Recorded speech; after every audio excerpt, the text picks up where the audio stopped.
Parece que a economia russa chegou a um fundo, mas ainda não sabemos o quão rapidamente o país poderia se recuperar dessa queda. Alexei Pogorelov, Credit Suisse.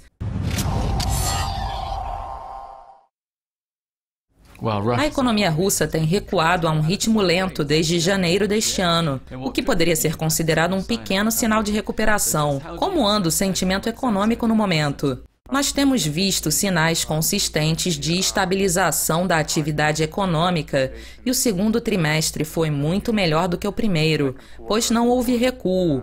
A nossa estimativa era de um crescimento de 0% na comparação trimestral, com ajustes sazonais, pela primeira vez após quase 2 anos de recessão, com crescimento trimestral negativo.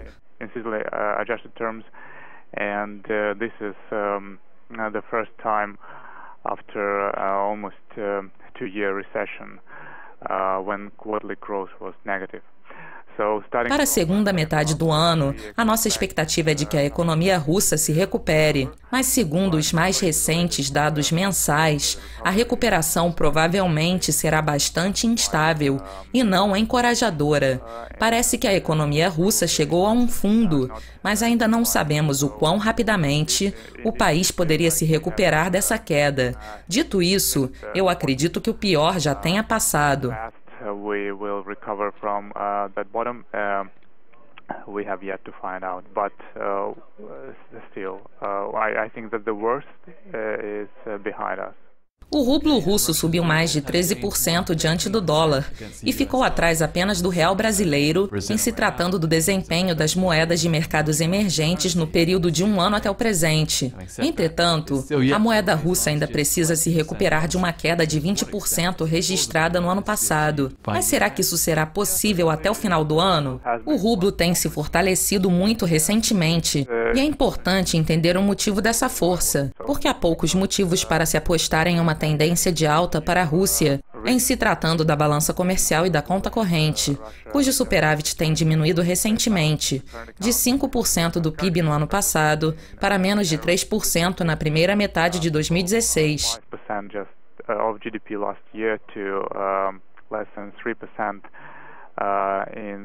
Nesse sentido, em se tratando do futuro, é importante destacar que, após os comentários de Janet Yellen na semana passada, um aumento da taxa do Fed em setembro voltou a ser uma possibilidade, tornando o ambiente menos favorável para o rublo e outras moedas emergentes. Portanto, o fortalecimento do rublo deve ser interrompido e, na verdade, nós esperamos por algum enfraquecimento até o final deste ano.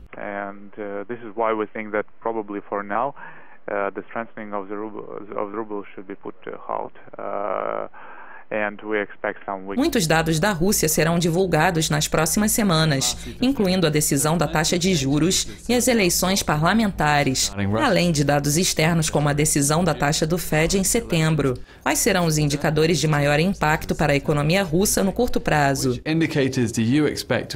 A Rússia sofrerá pressão em relação aos fluxos de entrada de portfólio e ao interesse de investidores estrangeiros. Nesse sentido, um único elemento importante para equilibrar a política russa é a política fiscal, que não tem sido ajustada adequadamente.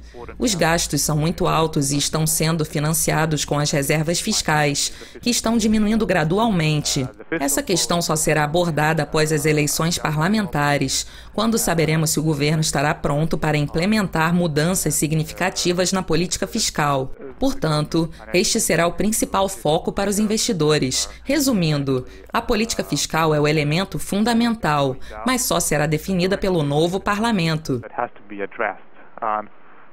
And this will be addressed, but only after parliamentary elections. So this is why parliamentary elections are only important from the point of view of the reality checks and whether the government is ready to implement market-friendly changes to the fiscal policy. So this is the main focus of investors.